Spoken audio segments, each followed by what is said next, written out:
जय जगन्नाथ। आज आम एक सुंदर उपादेय भिडटी को आम श्रवण करवा। आज मुख्य विषय वस्तु हूँ ब्रह्मचर्य कौन एवं आग किपर आम पालन करवा ए संपर्क में मु संक्षिप्त आज उपस्थापन करी। तो आज ये भिडियो जो मैंने भी वयोज्येष्ठ देखुं तो समस्त को मोर हृदय प्रणिपात। मुख्यतः आम विद्यार्थी जीवन में अनेक प्रकार भूल करिथाउ एवं विद्यार्थी मानक ए भूल बाटू को केउ भाव में आम सठिक रास्ता को नबा ये विशेषकर सुजोग मध्य से पाई पारे पालन करती। आम भावी दे हाँ ये कथा किसी ना हाँ से कथा शुणिली अनेक आम गुरुजन कहते अनेक स्थान आम जानतार हो अजाणतार हो आम अनेक प्रकार तथ्य पाऊ कि आम कौन प्रैक्टिकल लाइफ में ग्रहण करूने एवं ताको मध्य पालन करने आम कुंठाबद्ध कहीं बर्तमान घटू। तो प्रथम जानिया ब्रह्मचर्य विशेषकर यह दुई भाग विभक्त आम कहीपर गोटे शारीरिक और गोटे मानसिक। शारीरिक स्तर में आम प्राधान्य देले शारीरिक ब्रह्मचर्य एवं द्वितीय मानसिक स्तर में आम संयमता रहिले मानसिक स्तर में आम ग्रहण कले मानसिक ब्रह्मचर्य।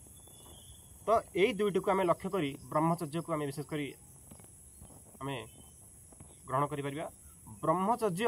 गोटे विद्यार्थी जीवन में पालन करवा और ब्रह्मचर्य निजक संयमता रक्षा करवा समस्त क्षेत्र उभय शारीरिक मानसिक क्षेत्र में के भाव में आम संयमता न हरइबा एप्रति विद्यार्थी मानकर वर्तमान जहाँ आम देखुचे बर्तमान समाज रे समस्ते कौन करना एठू दिघहरा प्राय होइछंती। तो चेष्टा कली मु कहली प्रायतः सब समय आम क्लास तो गुड़िक जहाँ सब करुचे तो चेष्टा करछि प्रथम थर पर गोटे प्रयास करिछि जेतेक भी आमर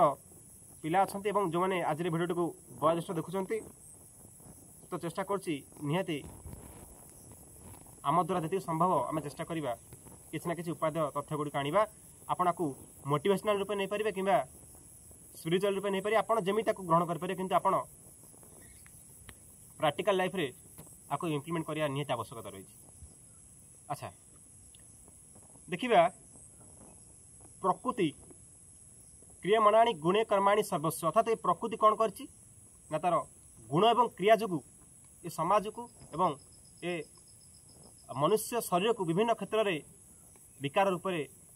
सृष्टि करछि आम कहले चलिबो। एवं ये विकार रूप आम के भाव में आम संयमता रहा सहित आम के भाव में आमर मानसिक स्तर में प्रथम सुदृढ़ होइकी एठा दूरे रहीकि आम केमी भाव में भगवत प्रार्थी एवं प्रार्थना विशेषकर भगवत पाठ ये सब आम मनोनिवेश कर गोटे संयमता रखा ही करिया गोटे मानसिक क्षेत्र में प्रभाव पकड़ गोटे मानसिक ब्रह्मचर्य जाऊँगी विशेषकर। तो एवं शारीरिक क्षेत्र में ब्रह्मचर्य आम विशेषकर गुरुत्व देवा शारीरिक क्षेत्र माने प्रत्येक दिन उठा ब्राह्म मुहूर्त ए संपर्क में आहरी एलाबोरेट करी आगू कहबी जदि आज प्रथम भिडियो आपन को आउ थे कहूँ आपको मोटिवेशनल रूप निहतु कि स्पिरिचुअलिटी आप जहाँ भी आपको ग्रहण करूँ यदि आज ये प्रथम भिडियो निहत 100 कमेंट्स मु मानुची लक्ष ऊर्ध्व आमर अनेक विद्यार्थी अच्छा पिलाने अच्छा एवं समस्ते मोर भाई भौणी मु ग्रहण करुच्ची अच्छा तो मात्र 100 कमेंट्स मुझे चाहूँगी जदि आसला निहाती पार्ट 2 रे आहरी संपूर्ण भाव में आम यही भाव में आगू भिडियो सब नवा केवल ब्रह्मचर्य पिला माने पालन कर संपर्क में तथ्य देवा सहित आगामी समय के भाव में अन्य कारण गुड़िक सोशल मीडिया प्रभाव बर्तमान के भाव में आमर दैनंदिन प्रत्येक क्षेत्र जीवन प्रत्येक क्षेत्र में प्रभाव पड़ी साधारण खाद्य ठारू राति शोया पर्यंत के भाव में मोबाइल आम विशेषकर सोशल मीडिया द्वारा आम ट्राप फसीचे ताकू नहीं खाऊ एवं बर्तमान समय मानसिक क्षेत्र में पिला चिड़चिड़ा विशेषकर कौन क्षेत्र में मन न लगे निजे भाविया गोटे निज गोटे लुजर भावन सदा कौन ना मुझे हारी जाऊँगी मुझे कौटी कर मो द्वारा हो ये जो भावना विशेषकर माने चिंताग्रस्त पिला कर संपर्क में मुझे चेष्टा करी प्रैक्टिकल एग्जांपल हो कि गोटे प्रैक्टिकल आम थॉट माध्यम के विचार को लेकिन एठू पिला दूरे रखिए संपर्क आगामी समय भिडियो आसो। तो आज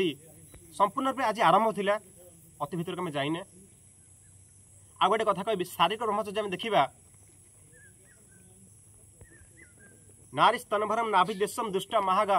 मोवेशम ये तन मांस वसादि बकरम मनस ही चिंत बारंबार। ए संपर्क में मु पार्ट 2 रे बुझाए कहबी। आज समस्त को विनम्र निवेदन ए भिडियो को आपण निहाती समस्त युवपीढ़ी मानक शेयर करेंगे। पिला मानकर समस्त भाई भौणी मानकर मु इच्छा शक्ति देखिकी यार पार्ट 2 आनिबी एवं पार्ट 2 जेपन 100 कमेंट न होइछि आ पूर्व आम अन्य सामाजिक चिंताधारा को नहीं भिडियो गुड़ करवा। तो आज भिडियो को एडी विराम देवा। रोची जय जगन्नाथ।